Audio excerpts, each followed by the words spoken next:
సాలూరు నియోజకవర్గం మక్కువ మండలం పంచాయతీ రహదారుల శంకుస్థాపన కార్యక్రమానికి ఇక్కడికి వచ్చేసిన అన్నదమ్ములకి, ఆడపడుచులకి, అక్క చెల్లెలందరికీ ఎన్డీఏ నారా చంద్రబాబు నాయుడు గారి నాయకత్వంలో, నిర్దేశకత్వంలో రహదారుల నిర్మాణం జరుగుతున్న క్రమంలో నరేంద్ర మోదీ గారు, ప్రధానమంత్రి శ్రీ నరేంద్ర మోదీ గారి కేంద్ర పథకాలతోటి,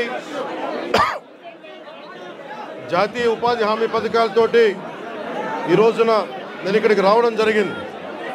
మన బాగుజోల నుండి సిరివర వరకు 9 కిలోమీటర్ల రహదారిని 9.5 కోట్ల రూపాయలతో తారు రోడ్డుగా మారుస్తా ఉన్నాం.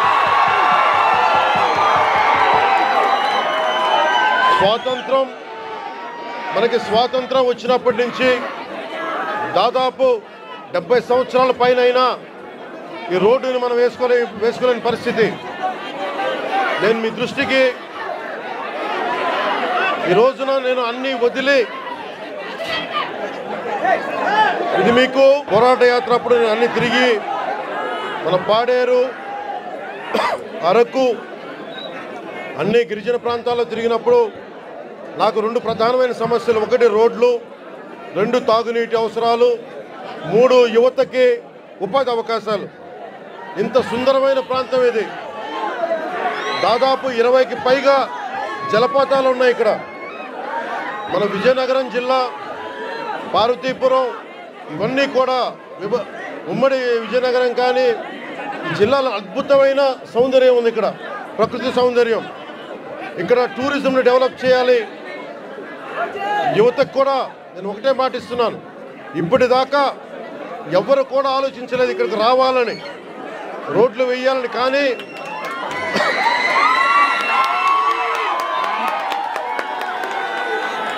గౌరవ ముఖ్యమంత్రి శ్రీ నారా చంద్రబాబు గారి నాయకత్వంలో ఒకటే నేను కోరాను వారిని, 70 సంవత్సరాలుగా రోడ్లు లేవు ఇక్కడ. 70 సంవత్సరాలుగా రోడ్లు లేవు. బాలింతలు రోజు డోలీలో వచ్చే పరిస్థితి ఉంది. డబ్బులు లేవు ఒకవైపు మన దగ్గర.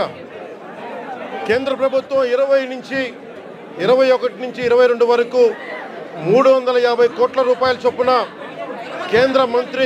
కేంద్ర మంత్రివర్గం మన నరేంద్ర మోదీ గారి నాయకత్వంలో 350 కోట్ల రూపాయలు, 670 కోట్ల రూపాయలు వెనుకబడ్డ జిల్లాలకు ఇచ్చారు. గత ప్రభుత్వం ఆధ్వర్యంలో ఆ నిధులు వస్తే ఆ నిధులు ఈ రోజు దాకా దానికి లెక్క పక్క లేకుండా చేశారు. ఈ రోడ్లు వేయడానికి 9.5 కోట్ల రూపాయలు ఖర్చు. మీ దగ్గరికి ఓట్లు అడిగిన వ్యక్తులు, నేను అన్యాయం అయిపోయిన చెప్పిన బిడ్డ, మీరు చూడండి 5 సంవత్సరాల పాలనలో మీకు రోడ్లు వేయలేకపోయారు. కానీ మేము వచ్చి డబ్బులు లేకపోయినా మన వెనకబడ్డ జిల్లాల కోసం 700 కోట్ల రూపాయలు నిధులు ఇస్తే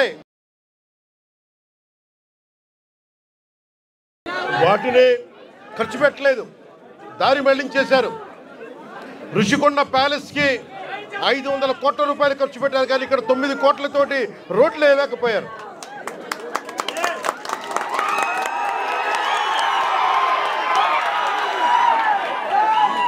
నేను ఈ రోజున దీన్ని ఆధారం చేసుకొని ఒకటే చెప్తా ఉన్నాను. ముఖ్యంగా గిరిజన వర్గ ప్రజలందరికీ, మన్యం ప్రాంతంలో ఉండే ప్రజలందరికీ నేను మీకు నారా చంద్రబాబు నాయుడు గారి ఆధ్వర్యంలో నాయకత్వం నడుస్తున్న ఈ కూటమి ప్రభుత్వం తరపున మనకున్న మంత్రివర్గ సహచరులు కానీ, ఎమ్మెల్యేలు కానీ అందరి తరపున నేను మాటిస్తున్నాను. మీకోసం అహిర్నిశలో ఎండనక వాననక పనిచేయడానికి మేము సంసిద్ధంగా ఉన్నాం. ఇందాక కలెక్టర్ గారు నా దృష్టికి తీసుకొచ్చారు. ఇది పైకి మనం ఎంతవరకు వెళ్తాం ఆగుదామంటే ఒకటే మాట చెప్పాను కలెక్టర్ గారికి, 1 కిలోమీటర్ నడిస్తే కానీ సాధక బాధలు తెలియవు నాకు, కనీసం నేను నడవాలి. నేను అలాంటిది నలుగురు డోలీ పట్టుకొని ఒక గర్భిణీ స్త్రీని పట్టుకొని ఎంత ఇబ్బంది పడతారో ఆ బాధ నాకు తెలియాలంటే ముందు నేను నడవాలి, నేను నడుస్తాను దీనికి అని చెప్పి.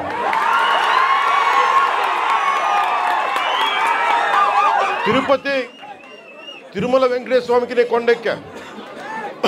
ఆయన్ని ఒకటే కోరుకున్నా, నన్ను కష్టాలు తీర్చమని, ప్రజల కష్టాలు తీర్చమని నేను ఆయన కోరి కొండెక్కాను. ఈ రోజున నేను మన కొండెక్కా, మన కష్టాలు తీర్చమని. నా పక్కనే ఉన్న పంచాయతీరాజ్ కమిషనర్ గారికి కూడా, అడిషనల్ జాయింట్ సెక్రటరీ వారికి కూడా ఒకటే చెప్పాను, నా పిఎస్ మసూదన్ గారికి కూడా ఒకటే చెప్పాను, మీరు ఈ రోడ్డు వేసే లోపు ముందు కనీసం ఈ రోడ్డుని రోడ్ రోలర్లు పెట్టి కొంచెం శుభ్రంగా నడిచేలా చేయమని కోరుకుంటున్నా. నేను అది ఆదేశించాను. ఎందుకంటే టెండర్ కాల్ఫర్ చేసి రోడ్డు వేయడానికి కొన్ని నెలల సమయం తీసుకుంటుంది కాబట్టి ఈ లోపునే మీరు అవసరమైతే మీరు కొంత మనరేగా నిధుల్ని మళ్ళీ దానికై వెచ్చించి కనీసం మెయిన్ రోడ్డు వచ్చేలోపు 9 కిలోమీటర్ల బీటీ రోడ్ వచ్చే లోపు మట్టి రోడ్డుని, బలమైన మట్టి రోడ్డు వేయమని చెప్తా ఉన్నాను. ఇది ఇంకా ఈరోజు తుఫాన్ అయితే ఉంది కానీ రోజు ఇప్పుడు శీతాకాలం కాబట్టి అందుకని రోడ్డు వేయమని మరి చెప్పాను. దాన్ని కూడా నేనే దగ్గరుండి ఉప ముఖ్యమంత్రి పేషి నుంచి నేనే దీన్ని పర్యవేక్షిస్తాను.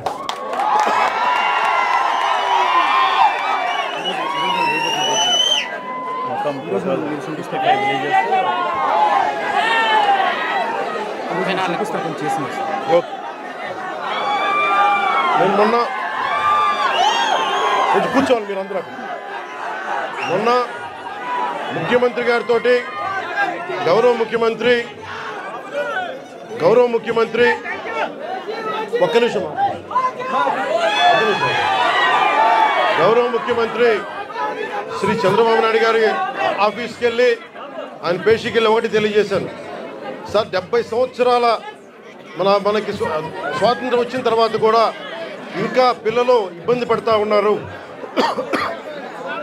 మన్యం ప్రాంతంలో రోడ్లు లేవు, ఎట్లయినా మీరు అంటే నిధుల కొరత ఉన్నప్పటికీ గత ప్రభుత్వం డబ్బులు సంపూర్ణంగా ఊడ్చేసింది. మీకు మద్యం మీద ధర పెంచి దాని మీద కూడా డబ్బులు చేసుకున్నారు. 25,000 కోట్లు భవిష్యత్తులో ఇంత తాగుతారని చెప్పి దాని మీద కూడా డబ్బులు తీసుకున్నారు. దాదాపు ఎన్నో వేల, దాదాపు 15-20 కోట్ల రూపాయలు అప్పులు తీసుకున్నారు, ముఖ్యంగా 3 జిల్లాలకు సంబంధించిన ఆస్తుల మీద. ఇవన్నీ డబ్బులు తీసుకొని కూడా రోడ్డు వేయలేదు. మరి ఏం చేశారు అభివృద్ధి అంటే మీరు ఆలోచించండి. గత కాలంలో ఒక్క మంత్రి అన్నా వచ్చాడా మీరు చెప్పండి.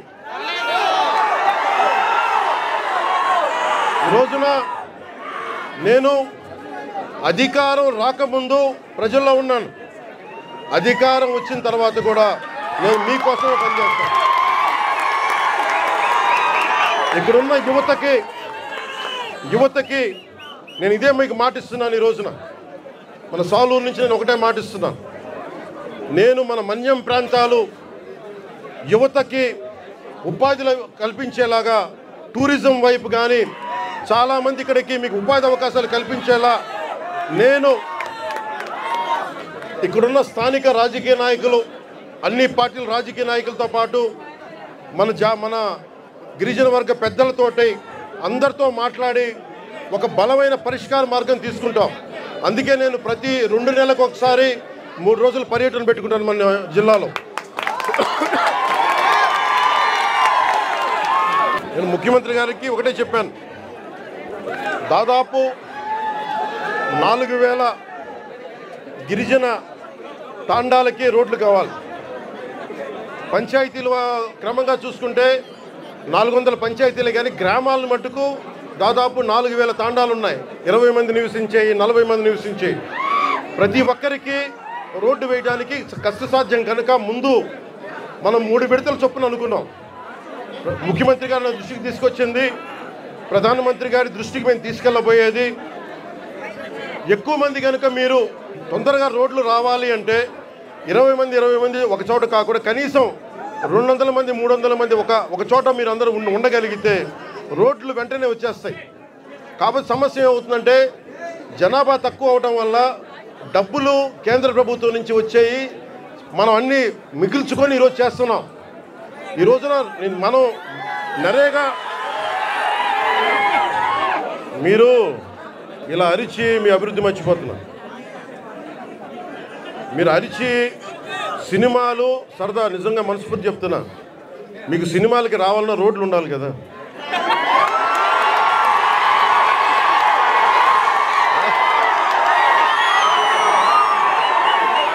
అలాగే మీరు ఉపాధి అవకాశాలు కావాలన్నా డబ్బులు ఉండాలి.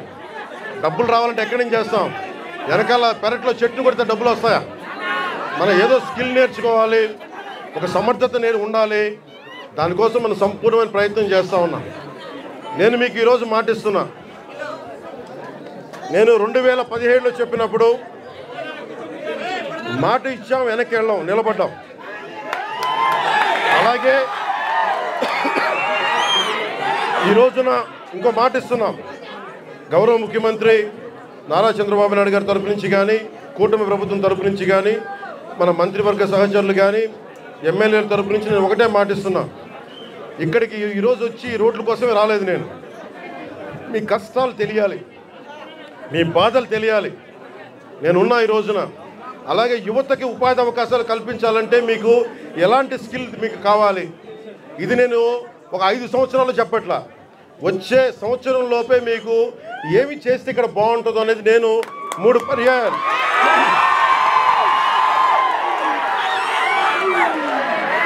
నేను 6 నెలలు అయింది ప్రభుత్వం వచ్చి. ప్రతి 2 నెలలకి నేను మన విజయనగరం జిల్లాలో కానీ, మన పార్వతీపురంలో కానీ, అరకు ప్రాంతాల్లో కానీ, గిరిజన జిల్లాలో కానీ అన్నింట్లో కూడా నేను కనీసం ప్రతి 2 నెలలకి 10 నుంచి 15 రోజులు గిరిజనులతోనే గడపాలి, మన ప్రాంతాల్లోనే గడపాలని కోరుకున్నాను. ఎందుకంటే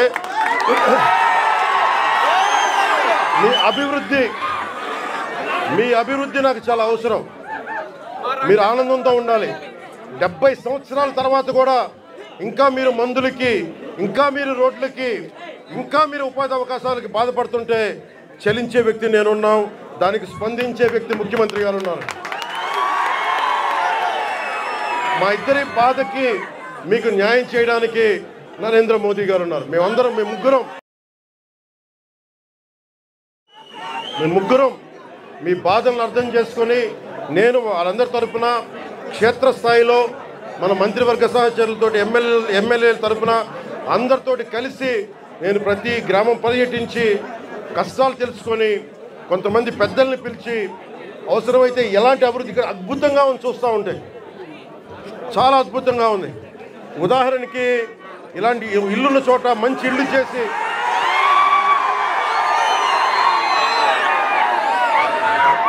మీతో మాట్లాడి, ఇక్కడున్న అందరితో మాట్లాడి, అమ్మా కూర్చోండి మీరు కొంచెం పక్కన, ఇలాంటి సుందరమైన ఈ కనిపించే చోట ఇలాంటి కొంత మైదానం ప్రాంతంలో కనిపిస్తే, ఇక్కడ పల్లంగా ఉన్న కంటే ఎత్తు పల్లా లేకుండా చదరంగా ఉండే ప్రాంతంలో నిజంగా ఇది హోమ్ స్టే అని అంటాం. అమెరికా లాంటి చోట్ల, విదేశాలు లాంటి చోట్ల ఏం చేస్తారంటే ఇలాంటి చోట్ల ఇలాంటి ఇళ్లలో వచ్చి ఉండేలాగా వాళ్ళకి కావాల్సిందల్లా శుభ్రంగా ఉండాలి. విదేశీయులు వస్తారు చాలామంది, అడవులుగా అర్థం మనకి అడవుల్లో విహరించడానికి చాలామంది వస్తారు. మనకి తద్వారా ఉపాధి అవకాశాలు వస్తాయి, చేతిలో 4 డబ్బులు వస్తాయి. మీరు కూర్చోబెట్టి ఈ మనకి పర్యావరణం కోసం పరిశోధించే శాస్త్రవేత్తలు చాలామంది ఉన్నారు. వాళ్ళందరికీ వచ్చి ఉండాలి అంటే మీరుండే ఇళ్లలోనే. తర్వాత మనకి ప్రకృతికి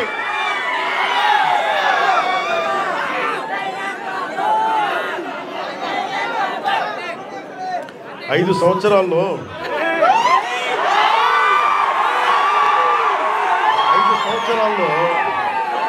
గత ప్రభుత్వం చేసిన తప్పుల్ని ఎండగట్టి గుర్తుపోయింది.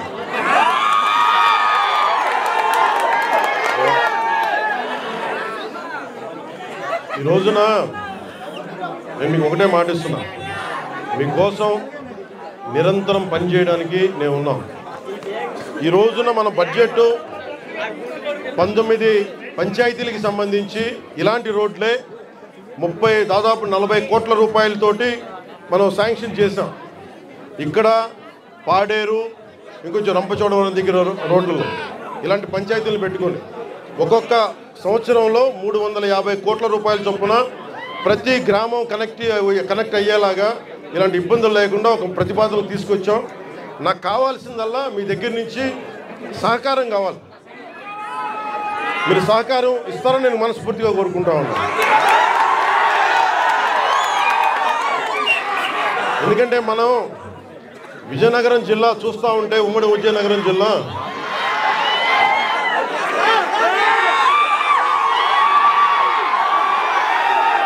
అడవుల్లో కాదు, ఇంత సుందరమైన ప్రాంతంలో పుట్టిన మీరు అదృష్టవంతులే. నిజంగా నా జీవితంలో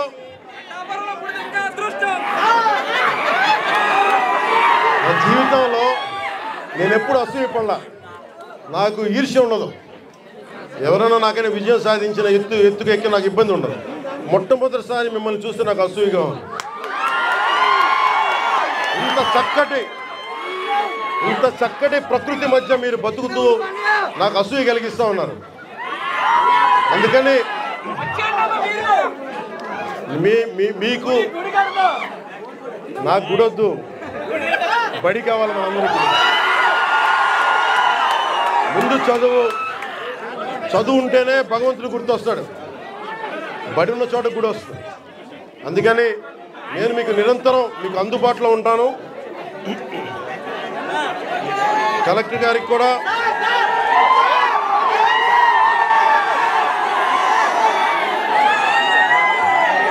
మీరు ఇక్కడ ఇంతమంది మీరు అన్నయ్య అంటారు, ఏం చేయరు. యువత ఇంతమంది ఉన్నారు. ఏంటబ్బా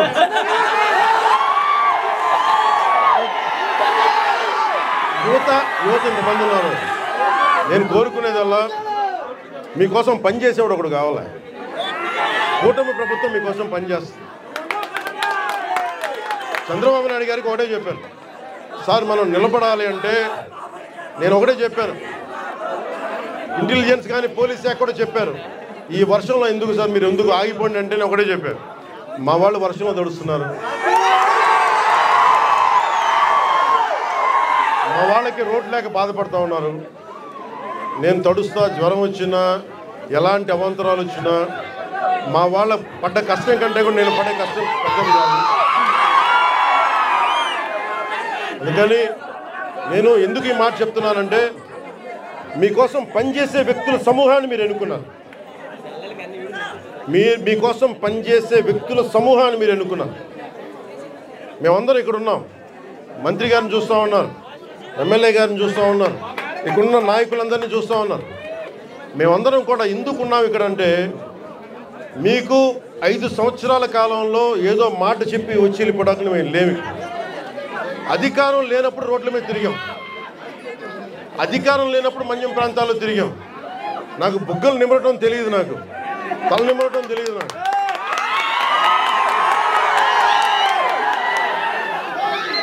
నేను మీ కన్నీళ్లు తుడిచి పారిపోయే వ్యక్తిని కాదు. నేను దూరంగా ఉన్న నా రూమ్లో కూర్చొని ఉన్నా మీకోసం నిరంతరం పరితపించే వ్యక్తిని. ఒక మాట ఇచ్చాను, నా పేషీ కూడా ఒకటే మాట చెప్పాను, నేను ఇక్కడే ఉండాలి. 2 నెలలకు ఒకసారి 10 రోజులు చొప్పున నేను మన్యం ప్రాంతం మొత్తం తిరగాలి. నేను ఒక్కొక్క యువకుడికి మాటిస్తున్నాను, ఒక్కొక్క యువతికి మాటిస్తున్నాను, ఒక్కొక్క గిరిజన తల్లులకి మాటిస్తున్నాను, ఒక్కొక్క గిరిజన పెద్దలకి మాటిస్తున్నాను. నేను మీకోసం ఒళ్ళు వంచి పనిచేస్తాను. మీకోసం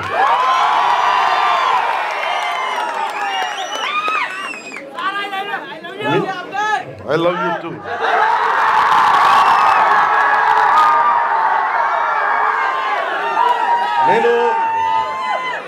నేను మీకు చెప్పినంత ఐ లవ్ యూ నా బిడ్డలకు కూడా చెప్పలేను.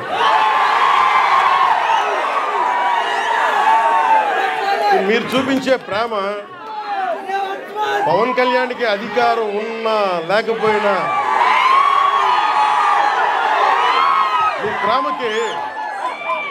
మీ ప్రేమకి నేను రుణగ్రస్తుడిని.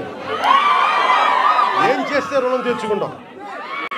అందుకనే నేను భగవంతుని ఒకటే అడిగా, ఇందా గుడి ఏంటి మనం ఆగింది గుడి?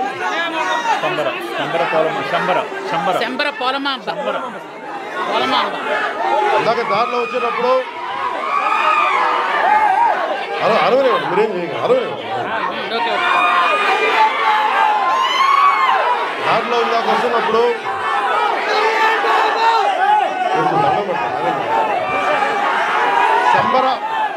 శంబర పోలమామగా తల్లిని అడిగా. శంబర పోలమామ తల్లిని ఒకటి అడిగా, తల్లి మా అడవి బిడ్డల కష్టాలను తీర్చిన శక్తి నువ్వు నాకు. మా రాష్ట్రంలో డబ్బులు రావాలి,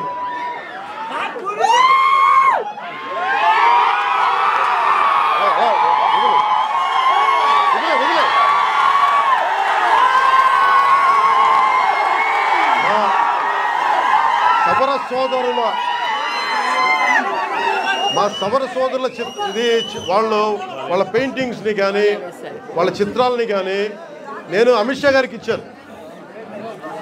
హోంశాఖ మనకి అమిత్ షా గారికి ఒకటే చెప్పారు, చాలా గర్వంగా చెప్పా, ఇది సార్ మా సవరుల ఆర్ట్, ఇది మా సవర సోదరుల ఆర్ట్, ఇది మా గిరిజన బిడ్డల ఆర్ట్, ఇది.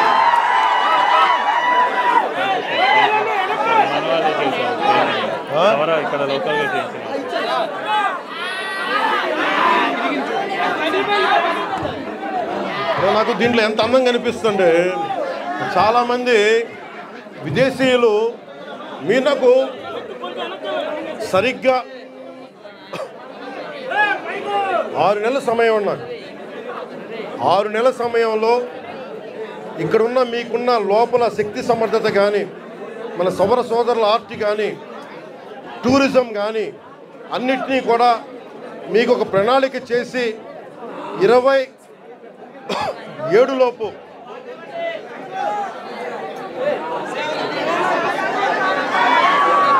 2.5 సంవత్సరాల్లో నేను ఇక్కడ అభివృద్ధి చేసి చూపిస్తాను. ఇక్కడ ముఖ్యమంత్రి గారి ఆధ్వర్యంలో, ప్రధానమంత్రి గారి నిర్దేశకత్వంలో నేను కానీ మా మంత్రివర్గ సహచరులు కానీ మీకోసం ఒక కూలీలా పనిచేస్తాం, మీకోసం తిరుగుతాం. చాలామంది చేయడానికి సంసిద్ధంగా ఉన్నారు, మీకోసం పనిచేస్తాం. ఇంకొకసారి మాటిస్తూ మీకు 2 నెలలకు ఒకసారి 3 రోజులు మన ప్రాంతాల్లో నేను తిరుగుతా. అన్ని మన్యం ప్రాంతాల్లో 10 నుంచి 12 రోజులు మన గిరిజన ప్రాంతాలన్నీ తిరిగి, ఎక్కడైతే నీళ్లు లేవు, ఎక్కడైతే స్కూల్స్ ఇబ్బందులు ఉన్నాయి, గిరిజన సంక్షేమ హాస్టల్స్ ఎలా ఉన్నాయి, అలాగే మనకి టూరిజం ద్వారా మీకు అభివృద్ధి ఎలా ఉండాలి, ఇవన్నీ ముందుకు తీసుకెళ్తామని తెలియజేసుకుంటూ, అలాగే మీ భూముల్లో పంటలు పండి మీకు ప్రకృతి వ్యవసాయంలో మీరు ఆరితేరేలాగా, దానికి మార్కెట్ వచ్చేలాగా మేమందరం సాయశక్తుల కృషి చేస్తామని తెలియజేసుకుంటూ మీ అందరికీ ఏమంటారు,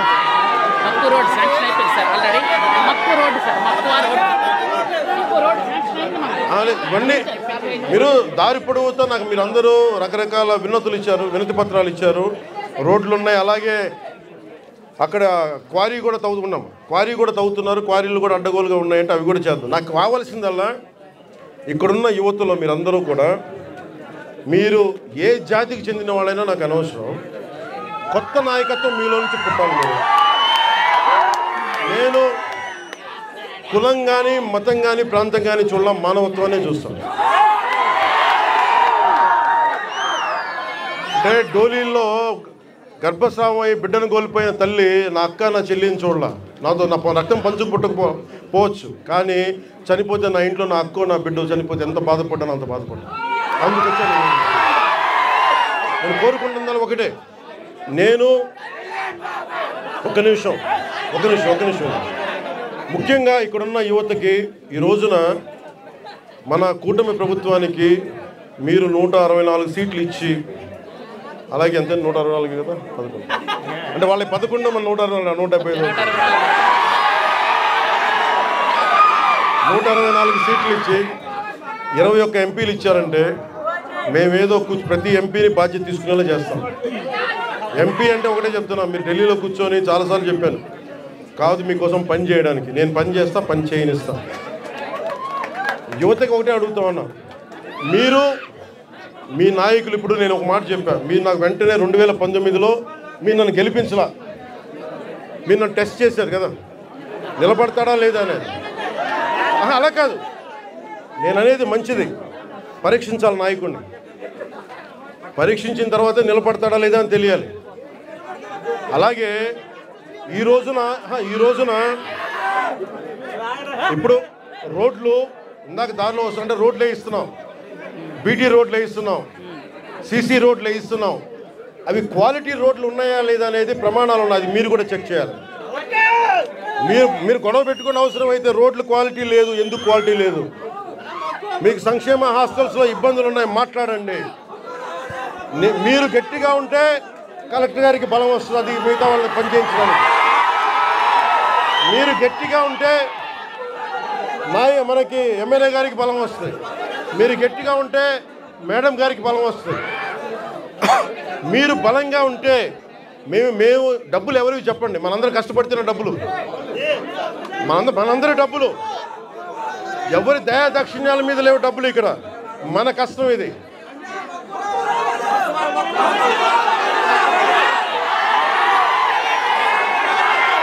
అందుకని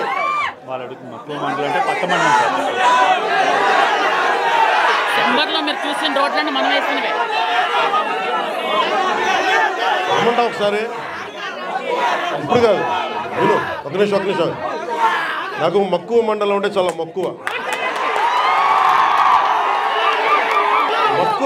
మక్కువ మండలం కాదు, అన్ని మండలాలు తిరుగుతాయి. ఒక్క రోజులో అన్ని సాధ్యం కాదు కాబట్టి మీరు నాకు వదలండి.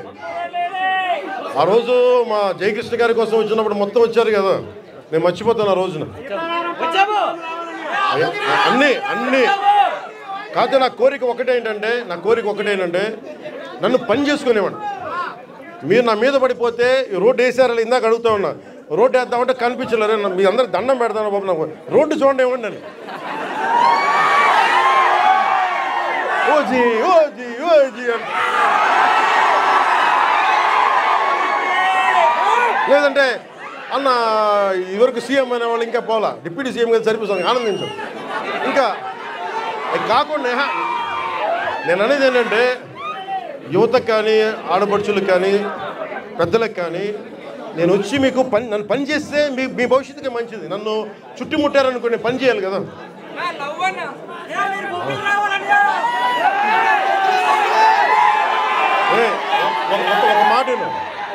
ఒక మాట ఏనండి, ఉత్తరాంధ్రలో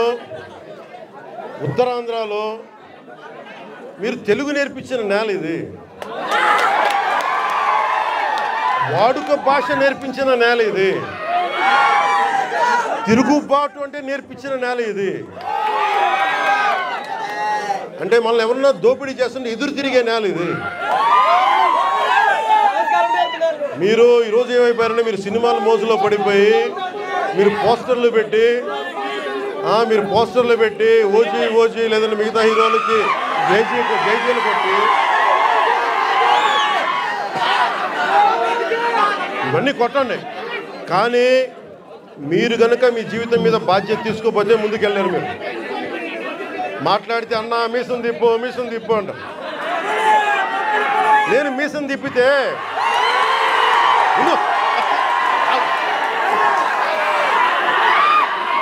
మీసం తిప్పితే రోడ్లు పడవు, అర్థమైందా? నేను ఛాతీ కొట్టుకుంటే రోడ్లు పడవు. నేను వెళ్ళి ప్రధానమంత్రి గారికి దండం పెట్టి ముఖ్యమంత్రి గారి దృష్టికి ఆ సమస్య తీసుకెళ్తే రోడ్లు పడతాయి. అందుకని మీసాలు తిప్పడాలు, ఛాతీలు కొట్టుకోవడాలు నాకు చేతగా. పని చేయడం తెలుసు, నాకు పని చేయనివ్వన్నాను. అందుకని మీ అందరికీ మరోమారు ధన్యవాదాలు చెప్పుకుంటూ,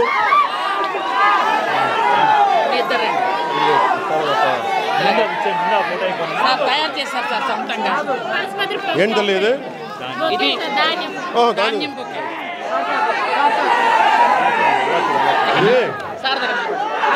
ఎంత అందమైన సాంప్రదాయం చూడండి.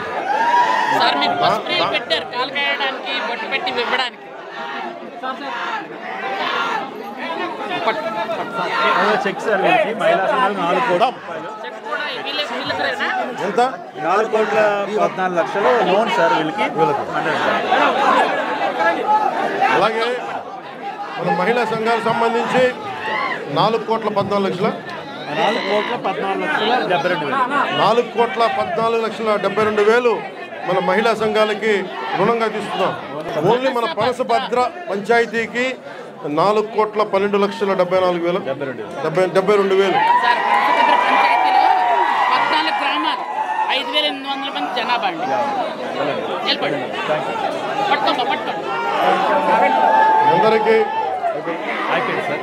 అందరికీ ధన్యవాదాలు.